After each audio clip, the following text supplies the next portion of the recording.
नमस्ते बच्चों। Family part 2 आज हम पढ़ रहे हैं। परिवार क्या है, परिवार के अर्थ, विशेषताएं, परिभाषा, ये सब कल हम डिस्कस कर चुके हैं। आज की क्लास में हम देखेंगे परिवार के कार्य। बच्चों, परिवार के जो कार्य होते हैं ना, वो अनगिनत कार्य हैं जिनकी हम लिस्ट भी नहीं बना सकते।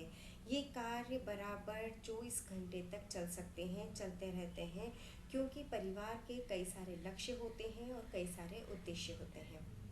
परिवार सदैव अपने बच्चों एवं सदस्यों के कल्याण के लिए, उनके अच्छे फ्यूचर के लिए, उनके सुखी जीवन के लिए, उनके विकास के लिए निरंतर कार्य करता रहता है। और माता पिता अपना संपूर्ण जीवन बच्चों के लिए समर्पित करते हैं और निस्वार्थ भाव से बच्चों का काम करते हैं, और बच्चे भी फिर बड़े होकर के परिवार का कार्य करते हैं। कहने में ये बात हमने बहुत सीधे से, बहुत आसानी से कह दी बच्चों, लेकिन ये कोई भी काम इतना आसान नहीं होता है। परिवार के कार्य बहुत विस्तृत होते हैं, लेकिन कुछ तरह हम इस तरह से हम समझ सकते हैं कि परिवार के कार्य, जैसे कि आप यहाँ पर देख पा रहे हैं, कितने तरह के परिवार के कार्य होते हैं। परिवार के कार्य में जैविकीय कार्य, शारीरिक कार्य, मनोवैज्ञानिक कार्य, आर्थिक कार्य, सामाजिक कार्य, धार्मिक कार्य, राजनीतिक कार्य, सांस्कृतिक कार्य, मनोरंजनात्मक कार्य और शैक्षिक कार्य, ये इसके प्रमुख कार्य हैं जो कि एक परिवार को करने होते हैं। सबसे पहले हम बात करते हैं जैविकीय कार्यों की। जैविकीय या प्राणीशास्त्रीय कार्य भी इनको कहा जाता है। सबसे पहला कार्य है यौन इच्छाओं की संतुष्टि। जब स्त्री पुरुष का विवाह होता है और विवाह के बाद वे सामाजिक स्वीकरण में आ जाते हैं और अपने यौन इच्छाओं की संतुष्टि कर सकते हैं, और इस क्रिया को पवित्र एवं धार्मिक भावनाओं से युक्त माना जाता है।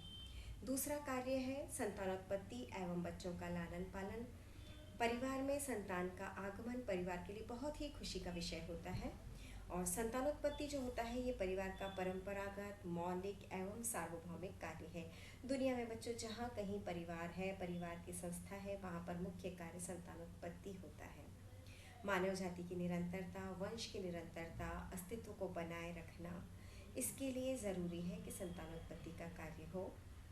वैसे तो ये जो कार्य है, ये कार्य परिवार बच्चों को पालन पोषण के लिए, संतानोत्पत्ति के बाद उनका पालन पोषण करना, प्रेम, उत्साह, स्नेह इत्यादि के साथ बच्चों को बड़ा करना। परिवार चाहता है कि बच्चे आत्मनिर्भर बने, बच्चे स्वावलंबी बने, बच्चे पूर्ण रूप से शारीरिक और मानसिक रूप से स्वस्थ रहें, अच्छी तरह से विकसित हो, उनका सामाजिक, मानसिक, आर्थिक विकास बराबर परिवार करने की सोचता है। परिवार कुल मिला के यह सोचता है कि उसके बच्चे एक सभ्य नागरिक के रूप में बने, एक अच्छे सामाजिक प्राणी बने और योग्य नागरिक बने, और देश को भी अपना योगदान दे सकें। और जब यही बच्चे जब बड़े होते हैं तो परिवार में वयस्क बन करके अपने कर्तव्यों का पालन करते हैं। परिवार का दूसरा कार्य है शारीरिक कार्य। शारीरिक कार्य के अंतर्गत आप पहला कार्य आप देख पा रहे होंगे, शारीरिक संरक्षण का कार्य। शारीरिक संरक्षण का कार्य प्रदान करना परिवार का एक बहुत ही महत्वपूर्ण एवं अत्यावश्यक कार्य है।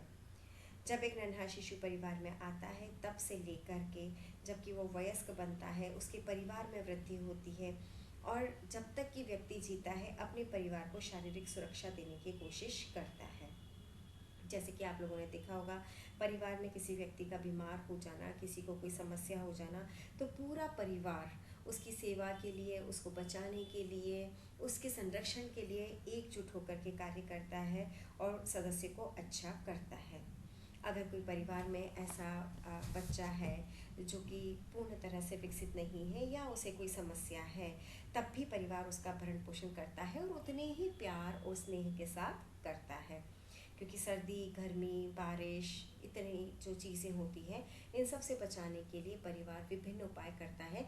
इसीलिए बच्चों, आप लोगों ने देखा होगा कि परिवार कोशिश करता है कि ज़िंदगी में एक बार वो अपना घर बनाए जिसमें कि बच्चों को और अपने परिवार को संरक्षित रख सके।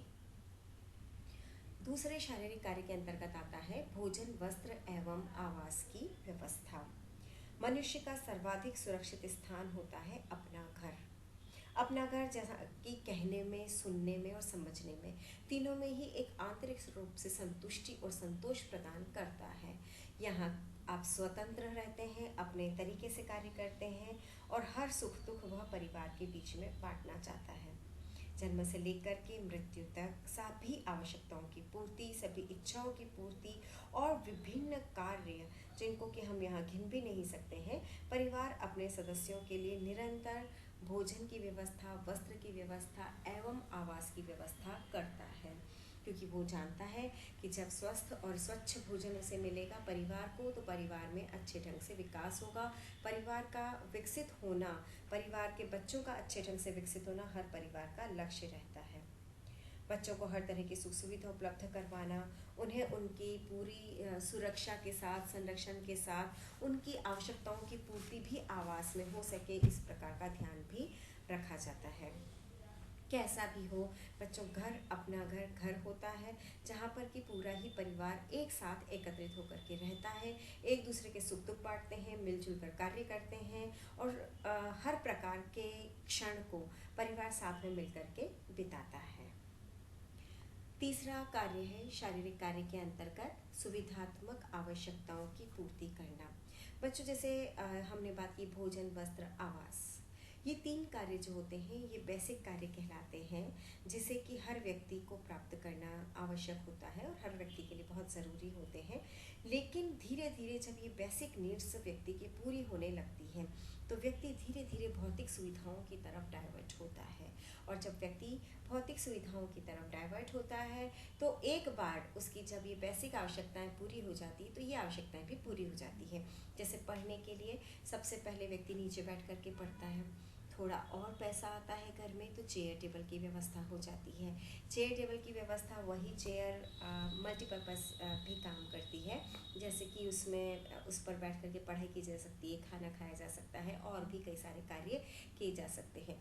अब जैसे जैसे समय बीतता है तो व्यक्ति को महसूस होता है कि काफ़ी लंबे समय तक चेयर पर बैठना पड़ता है, चलो एक कुशल चेयर ली जाए, गद्दी लगाई जाए, इस प्रकार से व्यक्ति सोचता है। तो धीरे धीरे धीरे धीरे फिर सोफ़ा आता है। तो यानी कि ये सुविधात्मक आवश्यकताएं हैं। व्यक्ति साइकिल से स्कूटर, उसके बाद धीरे धीरे कार, ये सब क्या है, ये सुविधात्मक आवश्यकताओं की पूर्ति है। यानी कि जब किसी भी परिवार के सामान्य आवश्यकताएं या बेसिक नीड्स जिसे हम कहते हैं, भोजन, वस्त्र एवं आवास, जब ये एक बार पूरी हो जाती है तब व्यक्ति सुविधात्मक आवश्यकताओं की ओर जाता है और उन्हें पूरा करने की कोशिश करता है। अपने बच्चों को वो अच्छी से अच्छी सुविधाएं देना चाहता है, जैसे कि गर्मी लगती है पहले फ़ैन आता है, फ़ैन के बाद कूलर, कूलर के बाद एयर कंडीशनर, सर्दी है तो रूम हीटर, ये सारी चीज़ें सुविधात्मक हैं। और परिवार इन भौतिक वस्तुओं को जुटाता है ताकि वे सुखपूर्वक बहुत अच्छे से अपना जीवन जी सकें और अपनी प्रतिभा का विकास कर सकें। परिवार का अगला कार्य है मनोवैज्ञानिक कार्य। परिवार न केवल संतानोत्पत्ति, यौन इच्छाओं की पूर्ति, बच्चों का पालन पोषण करता है, बल्कि मनोवैज्ञानिक कार्य भी करता है। परिवार का वातावरण बच्चों बहुत महत्वपूर्ण भूमिका निभाता है बच्चों के सही स्वस्थ मानसिक रूप से विकसित होने में। परिवार के सदस्यों को प्रेम, स्नेह इत्यादि प्रदान करता है, ज़रूरत पड़ने पर संबल प्रदान करता है और न केवल संतुलित भोजन, आवास और अच्छी चीज़ें, वस्त्र देता है, बल्कि प्यार देता है, सौहार्द, सहयोग, स्नेह, विश्वास, आदर, सहानुभूति, सेवा भाव, परोपकार इत्यादि कई ऐसी चीज़ें हैं जो कि वो परिवार से बच्चा लेता है और ग्रहण करता है। कई बार ऐसा होता है परिवार में कुछ गलत चीज़ें भी आ जाती हैं, परिवार में लड़ाई झगड़े भी होते हैं, लेकिन अगर सामान्य रूप से सदस्यों का मानसिक और बौद्धिक विकास अच्छे से हुआ है तो इन चीज़ों से आसानी से निपटा जा सकता है।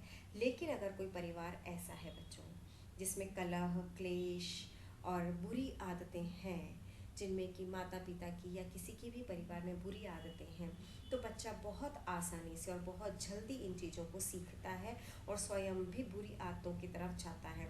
कई बार अगर स्वयं बुरी आदतों की तरफ नहीं जाता है तो उसमें हीन भावना हो जाती है, कुंठा आ जाती है, वह परेशान रहने लगता है, समाज में मिलजुल कर नहीं रहता है, तो ये अलग अलग प्रकार की मानसिक समस्याएं उसको होने लगती हैं। तो परिवार का मुख्य कार्य होता है कि बच्चे स्वस्थ मानसिक वातावरण में विकसित हो सकें। परिवार का प्रथम मनोवैज्ञानिक कार्य है प्रेम व स्नेह देना। जैसे ही बच्चे का परिवार में आगमन होता है, सामान्यतया हर परिवार में बच्चे को प्रेम एवं स्नेह से बड़ा किया जाता है, उसका पालन पोषण उसी तरीके से किया जाता है। बच्चे को इस तरह से तैयार किया जाता है कि वो देश का एक सभ्य, सुसंस्कृत, योग्य और कर्तव्यनिष्ठ नागरिक बन सके। परिवार जब उसे प्यार देता है तब वो परिवार की चीज़ों को समझता है, बांटने की कोशिश भी करता है। परिवार मानसिक सुरक्षा प्रदान करने का कार्य करता है ताकि बच्चे का बहुमुखी व्यक्तित्व का विकास हो सके। भौतिक आवश्यकताओं की पूर्ति तो करता ही है, लेकिन व्यक्ति के या बच्चे के मन में और मस्तिष्क की जो भूख होती है, जैसे कि सम्मान की, प्यार की, आदर की, प्रेम की, सहानुभूति की, सपोर्ट जो कि उसे फैमिली से चाहिए होता है, इन सभी चीज़ों का जो ख्याल है वो परिवार रखता है। क्योंकि जैसे जैसे बच्चे बड़े हो रहे हैं, आजकल हम देख रहे हैं कि जो एनवायरनमेंट है हमारा बहुत ही कॉम्प्लेक्स हो चुका है, बहुत कॉम्प्लिकेटेड एनवायरनमेंट है। इस कॉम्प्लिकेटेड एनवायरनमेंट में तनाव ही तनाव व्यक्ति को सब तरफ नज़र आता है। लेकिन परिवार एक ऐसी जगह होती है जो कि व्यक्ति को मानसिक सुरक्षा प्रदान करती है, तनाव से दूर रखती है और किसी न किसी तरह से उसे सपोर्ट देने की कोशिश करती है। हर अच्छी और बुरी परिस्थितियों में एक दूसरे के साथ खड़े रहना, एक दूसरे का संबल बनना, ये परिवार का एक मुख्य कार्य होता है, जो कि परिवार उसको मनोवैज्ञानिक रूप से करता है। परिवार का एक और महत्वपूर्ण कार्य है आर्थिक कार्य। बिना अर्थ यानी बिना धन के व्यक्ति का जीवन चल ही नहीं सकता। ये आप और हम सभी बहुत अच्छे से जानते हैं, क्योंकि धन ही एक ऐसा साधन है जिससे कि कई प्रकार के साधनों को खरीदा जा सकता है, क्रय किया जा सकता है और कई प्रकार की आवश्यकताओं की पूर्ति इसी धन के द्वारा की जा सकती है। इसलिए धन के बिना हम जानते हैं कि जीवन अत्यंत ही कष्टमय, पीड़ादायक, दुख भरा, अभावों से युक्त हो जाता है। इसलिए परिवार की यह जिम्मेदारी होती है कि वह धन उपार्जित करे, और धन उपार्जित करने के लिए परिवार को श्रम विभाजन, उत्पादक इकाई, बचत एवं विनियोग का प्रबंध, उत्तराधिकार का निर्धारण, ये सभी करना होता है। जहाँ तक बच्चों हम बात करते हैं श्रम विभाजन, परिवार के सदस्यों की उम्र के अनुसार, उनके लिंग, उनकी शिक्षा, उनकी योग्यता, उनके आंतरिक साधनों के अनुसार सभी व्यक्ति को कुछ न कुछ कार्य करने होते हैं। अगर जैसे कि पहले जो व्यवस्था थी उसमें पुरुष बाहर जाते थे, स्त्रियां घर का काम करती थी, लेकिन आज क्योंकि युग बदल चुका है तो पुरुष भी घर पर काम करते हैं, स्त्रियां भी बाहर जा कर के काम करती हैं। कुल मिलाकर के घर के जितने कार्य हैं उन सभी कार्यों में श्रम का विभाजन हो जाना चाहिए, जो कि व्यक्ति की उम्र के हिसाब से, लिंग के हिसाब से, उसकी योग्यता, उसकी शारीरिक मानसिक क्षमता और उसके अंदर जो साधन है उनके हिसाब से किया जाना चाहिए। और जब इस प्रकार से श्रम विभाजित करके कार्य होता है तो परिवार में किसी भी प्रकार की समस्या नहीं होती है। जैसे आपने भी देखा होगा, हम भी देखते हैं कि परिवार में पिताजी जॉब पर जाते हैं, कुछ काम करते हैं, सपोज मदर वर्किंग नहीं है, तो उस कंडीशन में वो घर पर इतनी चीज़ें बनाती हैं, इतने काम करती हैं कि बाहर से कम खरीदना पड़ता है। तो अपने आप धन के लिए श्रम का विभाजन हो जाता है। बच्चे ट्यूशन पढ़ा लेते हैं, बड़ी क्लास में है तो छोटी क्लास वालों को ट्यूशन पढ़ाते हैं, उससे धन का अर्जन करते हैं। तो कुल मिलाकर के श्रम विभाजन करने से परिवार एक इकाई के रूप में बहुत अच्छे से कार्य कर सकता है। परिवार कई प्रकार के उत्पादक कार्य भी करता है जो कि आर्थिक क्रियाओं का केंद्र होते हैं। जैसे कि खेती जब होती है ना बच्चों, अगर आपने गांव का माहौल देखा है, गांव में खेती होते हुए देखा है, तो आप देखेंगे पूरा परिवार एक साथ मिल करके जुट करके खेती के कार्य में लगता है। निराई गुड़ाई, फसल काटना, सभी काम पूरे सदस्य, जितने घर के सदस्य हैं सभी मिल करके करते हैं। तो ये जब सब मिलकर के कार्य करते हैं तो ये क्या है, उत्पादक इकाई, घर जो है एक उत्पादक इकाई के रूप में कार्य करता है। जैसे अभी मैंने आपको एग्जाम्पल दिया ट्यूशन का, जैसे भी आपको एग्जाम्पल दिया कि महिलाएं घर पर कई चीज़ें ऐसी बना लेती हैं जिनको बाजार से खरीदने की आवश्यकता नहीं पड़ती है। तो ये सब चीज़ें क्या है बच्चों, ये सब घर एक उत्पादक इकाई के रूप में कार्य करता है। हम ये अच्छी तरह से जानते हैं कि धन कमा रहे हैं, सभी जी रहे हैं, वर्तमान आवश्यकताओं की पूर्ति भी कोशिश करते हैं कि हो जाए, लेकिन ये भी आवश्यक होता है कि भविष्य के लिए भी हम उतना ही जागरूक रहें। भविष्य के लिए हर परिवार बचत करता है और बचाए हुए धन का विनियोग करता है। धन वो कई प्रकार की स्कीम्स लेकर के, पॉलिसीज लेकर के, विनियोजन करके भी धन को बचाता है। और धन बचा करके जैसे घर बनाना, बच्चों की पढ़ाई करना, बच्चों की शादी करना इत्यादि कार्यों में ये धन काम में आता है। और हाँ, आपातकालीन स्थितियाँ तो हमेशा ही रहती है, सभी के साथ रहती है, हर परिवार में रहती है। तो इतना धन हर परिवार में होता है और उसको बचत करनी चाहिए और विनियोजन करना चाहिए, जिससे कि विभिन्न आने वाली परिस्थितियों से कुछ ज्ञात एवं कुछ अज्ञात सभी से वो आसानी से पार पा सके, उनसे उनको पूरा कर सकें। उत्तराधिकार का निर्धारण। आमतौर पर सभी परिवार धन अर्जित करते हैं और ये सोचते हैं कि ये धन वो बचाते हैं। धन किसके लिए बचाते हैं? अपने बच्चों के लिए, अपने परिवार के लिए, कि अगली पीढ़ी में भी ये धन काम में आए, इसके लिए वो धन को बचाते हैं। तो और धन को बचाने पर एक योग्य पुत्र को और सभी में बराबर बांट करके उत्तराधिकार का निर्धारण किया जाता है। आजकल वैसे आप सभी जानते हैं कि लड़के लड़की में कोई भेद नहीं है और ना ही संपत्ति में कोई इसमें भेद रहता है। अब हम आते हैं अगले कार्यों की तरफ, वो है सामाजिक कार्य। बहुत ही महत्वपूर्ण कार्य है, क्योंकि हम सभी जानते हैं परिवार समाज की इकाई है। समाज का निर्माण परिवार से होता है और इसीलिए परिवार का बहुत ही महत्वपूर्ण कार्य होता है कि अपने बच्चों को सभ्य, सुसंस्कृत एवं सही सामाजिक प्राणी बनाना, जिससे कि समाज में उसका स्वीकरण बढ़ जाए, समाज में उसका अस्तित्व बने और वह समाज के नियमों को, परंपराओं को, रीतियों को कोशिश करे कि वह फॉलो करे। और अगर वो ये सब कुछ करता है तो वह एक अच्छे सामाजिक प्राणी के रूप में विकसित होता है। सामाजिकरण करना यानी कि जब बच्चा परिवार में जन्म लेता है, ठीक है, तब से लेकर के बच्चे के बड़े होने तक उसे सभ्य संस्कारित बनाना, उसे अच्छी शिक्षा देना, जिससे कि वह एक सामाजिकरण का विकास ही हम उसको कहते हैं कि समाज के नियमों, मान्यताओं और रीति रिवाजों के हिसाब से बच्चे को डेवलप करना। जैसे कि एक छोटा सा एग्जांपल हम यहाँ पर ये लेते हैं कि आदर करना। अगर हमारा बच्चा पूरे सभी लोगों का समाज में आदर करता है तो वो एक बहुत स्वयं भी आदर पाता है। तो ये उसके सामाजिकरण की क्रिया होती है, जिसमें कि बच्चे को समाज के रीति रिवाजों, मान्यताओं और समाज में स्वीकरण के तरीकों के हिसाब से बच्चे को बड़ा किया जाए। सामाजिक स्थिति निश्चित करना। समाज में अपने बच्चे की सामाजिक स्थिति निश्चित करना अनिवार्य होता है। इसके लिए कई सामाजिक रिश्ते निभाए जाते हैं। समाज में ही वह पुत्र, पुत्री और कई प्रकार के रिश्तों में रहता है। पर्व, त्योहार, उत्सव और शादी भी समाज में रहकर होती है। इन सभी चीज़ों में नियम, परंपरा, कानून जो निर्धारित किए हैं उसको माना जाता है और समाज में उसकी स्थिति निर्धारित हो जाती है अगर उसका सामाजिकरण सही तरीके से हुआ है। सामाजिक नियंत्रण। सामाजिक नियंत्रण बच्चों बहुत ही महत्वपूर्ण कार्य है।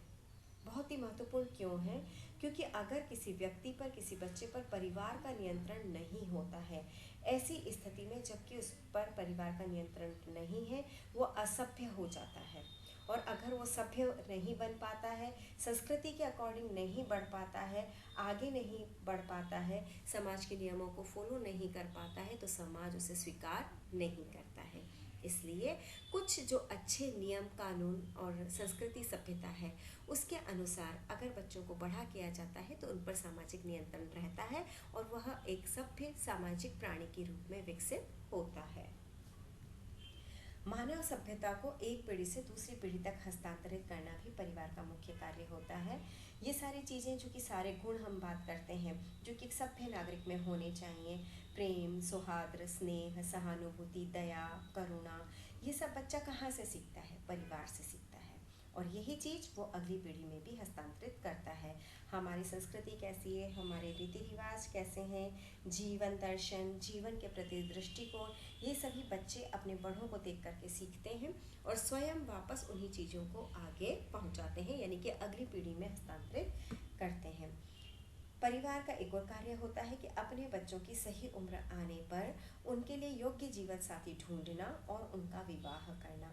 भारत में विवाह का कार्य एक बहुत ही महत्वपूर्ण कार्य माना जाता है और इसे समाज के द्वारा स्वीकृत भी किया जाता है।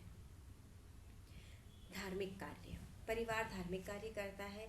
जिस भी धर्म को कोई भी परिवार मानता है, ये फर्क नहीं पड़ता है कि कौन सा धर्म, लेकिन सभी धर्म बच्चों को एक ही बातें सिखाते हैं। बच्चे के मन में ईश्वर का भक्तिभाव, उपासना, पूजा अर्चना आदि चीज़ों को विकसित करना, जिससे कि बच्चा दया, करुणा, परोपकार आदि चीज़ें तभी सीखता है जबकि वह ईश्वर में विश्वास रखता है। वह नैतिक व्यवहार तभी सीख पाता है जबकि वह ईश्वर में विश्वास रखता है और धार्मिक कार्य करता है। इसके लिए बच्चे का धर्म का पालन करना, ईश्वर की भक्ति भाव से उपासना करना और धार्मिक कार्यों को संपन्न करने के लिए नियम विधि विधानों को जानना भी आवश्यक होता है। राजनीतिक कार्य, राजनीतिक की शिक्षा भी पाठशाला, राजनीतिक शिक्षा जो होती है ये भी परिवार की पाठशाला में ही सीखा जाता है। ये माना जाता है कि परिवार में राजनीतिक कार्य देखने को मिलते हैं और ये हस्तांतरित भी होते हैं। ये आप बहुत अच्छे से जानते हैं कि अगर किसी परिवार में, एक एग्जांपल मैं दे रही हूँ कि अगर किसी परिवार में लीडरशिप क्वालिटी होती है या राजनेता होता है तो आने वाली जो पीढ़ियाँ होती है वो भी उसी प्रकार की चीज़ों को अपनाती है और समझती है। ठीक है ना। तो यहाँ पे क्योंकि कैसे एक छोटा सा एक एग्जांपल समझें कि परिवार भी बहुत अच्छे ढंग से मैनेज होता है ना। परिवार में आदेश का पालन करना, बड़ों का कहना मानना। जैसे कि हम देखते हैं कि परिवार में जैसे लड़की की शादी है या लड़के की शादी है, सास ससुर, माता पिता और कई सारे रिश्ते ऐसे होते हैं जिसको कि अब उसे निभाने होते हैं और निभाने का कार्य बहुत ही तरीके का कार्य है, नीतिगत कार्य है और ये नीतिगत कार्य भी बच्चा परिवार में ही सीखता है। सांस्कृतिक कार्य, परिवार धर्म, एक बार राजनीतिक कार्य के बारे में मैं बताना चाहूँगी कि डॉक्टर मजूमदार ने कहा है कि कर्ता ही परिवार का वास्तविक शासक होता है। वही परिवार का जज होता है, जूरी होता है और पारिवारिक झगड़ों का निपटारा करता है। वही राजनीतिक मुखिया होता है क्योंकि सामाजिक, धार्मिक, सामुदायिक समस्त कार्यों में और स्थानीय ग्राम पंचायत में वह परिवार का प्रतिनिधित्व करता है। तो ये हमने पढ़े थे राजनीतिक कार्य। अब हम बात करते हैं सांस्कृतिक कार्य की। परिवार की अपनी धर्म और अपनी संस्कृति जब अगली पीढ़ी में हस्तांतरित होती है और बच्चा उसी को फॉलो करता है तो हम ये कह सकते हैं परिवार ही एक ऐसी संस्था है जो कि धर्म एवं संस्कृति का संरक्षक एवं पोषक होता है और संस्कृति, धर्म, रीति रिवाज, परंपराएं आदि आगे से आगे बढ़ती है। वही व्यक्ति के सांस्कृतिक व्यवहार को शिक्षा देता है, उसको सुरक्षा हेतु नित्य प्रति प्रेरित करता है। भारतीय संस्कृति में तो यह सब आप अच्छी तरह से जानते हैं, पीढ़ी दर पीढ़ी चला आ रहा है कि जब भी संस्कृति और धर्म में कोई दोष उत्पन्न होता है तो भी उसे श्रेष्ठ बनाने का कार्य, उसे सुधारने का कार्य भी परिवार का ही होता है। मनोरंजनात्मक कार्य, सिर्फ बच्चों को पढ़ाएं, अच्छी शिक्षा दें, अच्छा संस्कार दें, सामाजिक, धार्मिक, राजनीतिक कार्य करें, इसके अलावा बहुत ज़रूरी होता है परिवार में मनोरंजनात्मक कार्य। परिवार का वातावरण हमेशा बहुत अच्छा, स्वस्थ रहना चाहिए। अगर परिवार का वातावरण मजाक में, प्रेम में, स्नेह में, मस्ती करते हुए, शरारतों के साथ, आनंद के साथ गुजरता है तो परिवार का वातावरण अच्छा होता है और परिवार में सभी सदस्यों का विकास बहुत अच्छा होता है और मानसिक रूप से भी वे पूर्णतः स्वस्थ रहते हैं। हम कहते हैं ना, मन अगर स्वस्थ है तो शरीर अपने आप स्वस्थ होता है और मन कब स्वस्थ होता है, जबकि माहौल बहुत अच्छा हो, उसमें मस्ती भी हो, उसमें सिंसेरिटी भी हो, तो उसमें शरारतें भी हो। ये सभी चीज़ें जब मिलजुल कर होती है तो परिवार में एक बहुत अच्छा सा मनोरंजनात्मक वातावरण डेवलप होता है जिससे कि परिवार अच्छे से विकसित होता है। परिवार के अंतिम कार्य के रूप में हम देख रहे हैं परिवार का शैक्षिक कार्य। परिवार प्रथम पाठशाला है। तो यहीं से व्यक्ति में सोचने, समझने, तर्क करने, विवेकपूर्ण निर्णय लेने की क्षमता उत्पन्न होती है। परिवार में ही व्यक्ति को ये समझ में आता है कि कहाँ उसे सब्र रखने की ज़रूरत है, किस तरह से उसे बात करनी चाहिए, कैसे किसी चीज़ को समझा जाता है, कहाँ कैसा व्यवहार किया जाता है। ये सारे व्यवहारिक ज्ञान परिवार में ही मिलते हैं। इसको हम अनौपचारिक शिक्षा भी कह सकते हैं। ये अनौपचारिक शिक्षा है, ये नैतिक शिक्षा है जो कि परिवार में रह करके बच्चों को मिलती है और परिवार से बच्चा सीखता है। और यही परिवार होता है जो कि परिवार को आगे से आगे बढ़ाता है, शिक्षित करता है और औपचारिक शिक्षा भी प्रदान करके एक स्वस्थ नागरिक के रूप में विकसित करता है। तो बच्चों, आज हमने पढ़े परिवार के कार्य, जैविकीय कार्य, शारीरिक कार्य, मनोवैज्ञानिक कार्य, आर्थिक कार्य, सामाजिक कार्य, मनोरंजनात्मक कार्य, धार्मिक कार्य, राजनीतिक कार्य, सांस्कृतिक कार्य एवं शैक्षिक कार्य। अगली क्लास में हम पारिवारिक जीवन चक्र के बारे में पढ़ेंगे। धन्यवाद।